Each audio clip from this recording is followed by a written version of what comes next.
പിന്നെയും ഒരു ക്രിസ്മസ് കാലം കൂടി ആഗതമായിരിക്കുന്നു.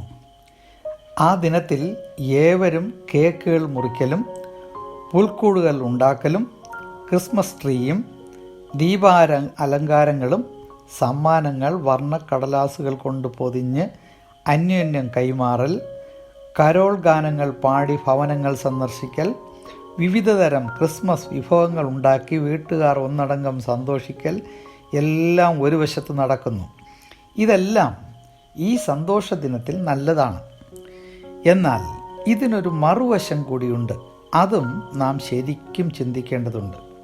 അന്നാണ് ഏറ്റവും കൂടുതൽ ആളുകൾ മദ്യവും മയക്കുമരുന്നുകൾ തുടങ്ങിയ ലഹരി പദാർത്ഥങ്ങൾ ഉപയോഗിക്കുന്നത്. ലഹരി പദാർത്ഥങ്ങൾ മനുഷ്യൻ ഉപയോഗിക്കുന്നത് മൂലം ഏറ്റവും കൂടുതൽ വാഹന അപകടങ്ങൾ ഉണ്ടാകുന്ന ദിവസം അന്നാണ്. ലോകത്തിൽ ഏറ്റവും കൂടുതൽ മൃഗങ്ങളും പക്ഷികളും മനുഷ്യർക്ക് ഭക്ഷണത്തിനായി കൊല്ലപ്പെടുന്ന ദിവസവും അന്നാണ്. ഇതാണോ ക്രിസ്മസ്?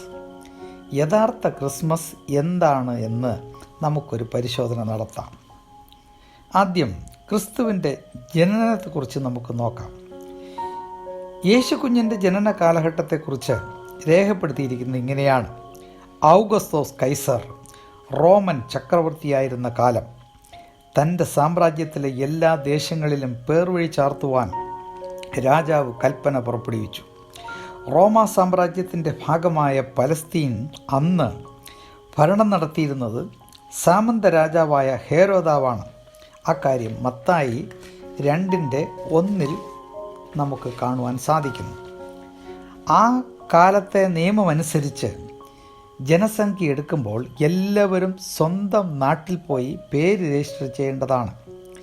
അങ്ങനെ ജോസഫും ഗർഭിണിയായ മറിയയുമൊത്ത് ഗലീലയിലെ നസ്രേത്ത് പട്ടണത്തിൽ നിന്നും ഏകദേശം 90 മൈൽ അകലെ ദാവീദിൻ്റെ പട്ടണമായ ബെത്ലഹേമിലേക്ക് യാത്രയായി.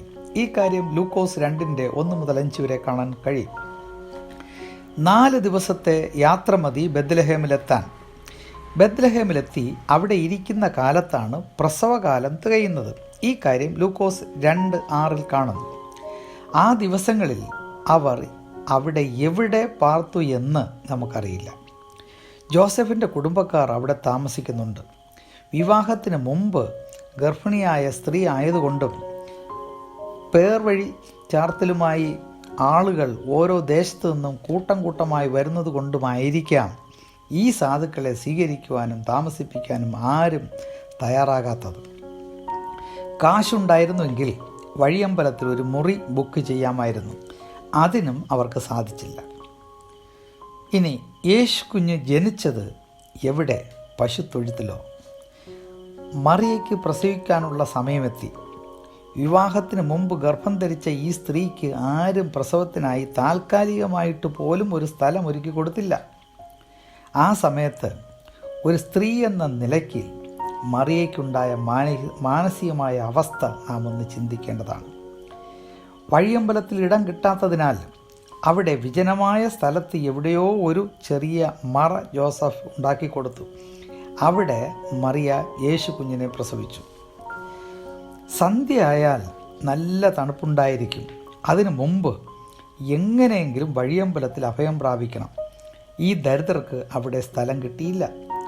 അവസാനം കന്നുകാലികളെ കെട്ടുന്നതിൻ്റെ ഒരു ഭാഗം ജോസഫ് വൃത്തിയാക്കിയിട്ട് മറിയയും കുഞ്ഞിനെയും അവിടെ ആക്കി.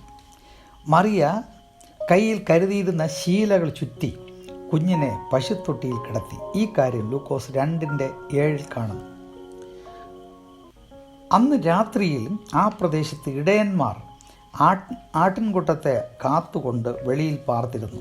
അക്കാര്യം ലൂക്കോസ് 2:8-20 വാക്യങ്ങളിൽ കാണുന്നു.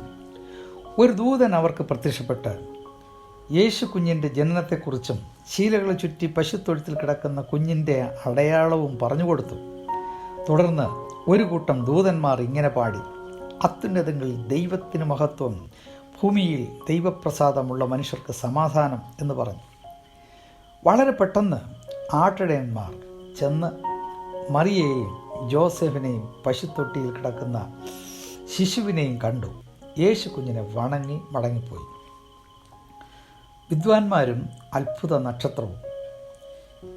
യേശുവിൻ്റെ ജനന സമയത്ത് ഒരു അത്ഭുത നക്ഷത്രം ആകാശത്ത് തെളിഞ്ഞു. ഇങ്ങനെ ഒരു നക്ഷത്രം ഉണ്ടായിരുന്നതായി വാനശാസ്ത്രജ്ഞനായ കെപ്ലർ പറഞ്ഞിട്ടുണ്ട്. അതൊരു അത്ഭുത നക്ഷത്രമായിരുന്നു. ഇങ്ങനെയുള്ള ഒരു നക്ഷത്ര ഉദയത്തെക്കുറിച്ച് ബിലയാം പ്രവചിച്ചിട്ടുണ്ട്. സംഖ്യ 24:17. ആകാശത്ത് ആ കാലത്ത് തെളിഞ്ഞ അത്ഭുത നക്ഷത്രം കിഴക്കുള്ള വാന നിരീക്ഷണ വിദ്വാൻമാരുടെ ശ്രദ്ധയിൽപ്പെട്ടു. അത് യഹൂദന്മാരുടെ രാജാവായി പിറന്നവൻ്റെ സൂചനയായി അവർ കരുതി. ഇങ്ങനെ കിഴക്കു നിന്ന് വന്ന വിദ്വാൻമാർ ആരാണ് എന്നത് ഇന്നും ഒരു ചർച്ചാ വിഷയമാണ്. അതിൽ ഏറ്റവും തിരുവെഴുത്തുമായി നീതി പുലർത്തുന്നത് ഞാനിവിടെ പ്രസ്താവിക്കുവാൻ ആഗ്രഹിക്കുകയാണ്. യഹൂദന്മാർ ബാബിലോണിൽ പ്രവാസികളായി പോയി. അവരിൽ ഒരുവനായിരുന്നു ദാനിയേൽ. നെബൂഖദ്നേസർ രാജാവ് കണ്ട സ്വപ്നവും അർത്ഥവും പറയാൻ കഴിയാത്ത ബാബിലോണ്യ വിദ്വാൻമാരെ രാജാവ് കൊല്ലുവാൻ കൽപ്പന പുറപ്പെടുവിച്ചു. ദാനിയേൽ വന്ന് ആ സമയത്ത് സ്വപ്നവും അർത്ഥവും പറഞ്ഞതുകൊണ്ട് വിദ്വാൻമാർ മരിക്കാതെ രക്ഷപ്പെട്ടു. തുടർന്ന് ദാനിയേലിൻ്റെ പ്രവചനങ്ങളിലൂടെ യഹൂദന്മാരുടെ രാജാവിനെക്കുറിച്ചും രാജാവിൻ്റെ പിറവിയെക്കുറിച്ചുമുള്ള അറിവ് അവർക്ക് ലഭിച്ചു. ആ വിദ്വാൻമാരുടെ പിൻതലമുറക്കാർ മേദ്യ, പേർഷ്യ, ഗ്രീസ്, റോമ എന്നീ സാമ്രാജ്യങ്ങളിലൂടെ കടന്നുപോയി. അപ്പോഴാണ് അന്നത്തെ വിദ്വാൻമാർ ഈ അത്ഭുത നക്ഷത്രം കണ്ട് ആദ്യം ഹേരോദ രാജാവിൻ്റെ കൊട്ടാരത്തിലും പിന്നെ അവർ നക്ഷത്രത്തെ പിന്തുടർന്ന് മറിയയും ജോസഫും യേശു കുഞ്ഞും പാർത്തിരുന്ന ഭവനത്തിൽ ചെന്ന് തങ്ങളുടെ നിക്ഷേപ പാത്രങ്ങളെ തുറന്ന് പൊന്ന്, കുന്തിരുക്കം, മോര് എന്നിവ കാഴ്ചവെച്ച് യേശു കുഞ്ഞിനെ കണ്ട് നമസ്കരിച്ച് മടങ്ങി. യേശുവിൻ്റെ തിരുപ്പിറവിയുടെ സമയത്ത് ആകാശത്തുദിച്ച അത്ഭുത നക്ഷത്രത്തിൻ്റെ ഓർമ്മയ്ക്കായി ക്രിസ്മസ് നാളിൽ നക്ഷത്രങ്ങൾ തൂക്കി ആഘോഷിച്ചു വരുന്നു. ക്രിസ്തുവിൻ്റെ ജനന ഉദ്ദേശം എന്താണ്? അത് നമുക്ക് ഇനി പരിശോധിക്കാം. അന്ന് മാലാഖമാർ പാടിയത് ഇങ്ങനെയാണ്: അത്യുന്നതങ്ങളിൽ ദൈവത്തിന് മഹത്വം, ഭൂമിയിൽ ദൈവപ്രസാദമുള്ള മനുഷ്യർക്ക് സമാധാനം. 3 കാര്യങ്ങൾ ഇവിടെ ഉദ്ദേശിക്കുന്നു. 1, അത്യുന്നതങ്ങളിൽ ദൈവത്തിന് മഹത്വം ഉണ്ടാകണം. 2, മനുഷ്യർക്ക് ദൈവപ്രസാദം ഉണ്ടാകണം. 3, മനുഷ്യർക്ക് സമാധാനം ഉണ്ടാകണം. മനുഷ്യർക്ക് സമാധാനം ഇല്ലാതെ വന്നത് എന്തുകൊണ്ട്? മാനവ ജനതയ്ക്ക് സമാധാനം ഉണ്ടാകണം എന്നതാണ് തിരുപ്പിറവി കൊണ്ടുള്ള പ്രധാന ഉദ്ദേശം. മനുഷ്യർക്ക് സമാധാനമില്ലാതെ വന്നതിൻ്റെ കാരണം ആദാമ്യ പാപമാണ്. ആദാമ്യ പാപം നിമിത്തം സകല മാനവരാശിയും പാപികളായി തീർന്നു. പാപികളായ മാനവരാശിക്ക് പാപപരിഹാരം വരുത്തി അവരെ പരത്തിലേക്ക് ആനയിക്കാൻ ക്രിസ്തു മനുഷ്യനായി അവതരിച്ചു. ക്രിസ്തുവിൻ്റെ ജനനത്തെക്കാൾ മരണത്തിനാണ് ക്രിസ്തു പ്രാധാന്യം കൽപ്പിച്ചത്. അതുകൊണ്ടാണ് എൻ്റെ മരണത്തെ ഓർക്കണമെന്ന് ക്രിസ്തു പറഞ്ഞത്. ക്രിസ്തു മാനവർക്ക് വേണ്ടി എന്ത് ചെയ്തു? നമുക്ക് പരിശോധിക്കാം. ക്രിസ്തു മാനവരാശിയുടെ പ്രതിപുരുഷനായി നമ്മുടെ പാപങ്ങൾ തൻ്റെ മേൽ വഹിച്ച് ക്രൂശിൽ മരിച്ചു. പാപത്തിന് പരിഹാരം വരുത്തി. പാപത്തിന് പരിഹാരം വരുത്തിയ ക്രിസ്തുവിനെ വ്യക്തിപരമായി ഹൃദയത്തിൽ സ്വീകരിക്കുന്ന ഏതൊരു മനുഷ്യൻ്റെ ഹൃദയത്തിലും ക്രിസ്തു ജനിക്കുന്നു, അഥവാ ക്രിസ്തു വസിക്കുന്നു.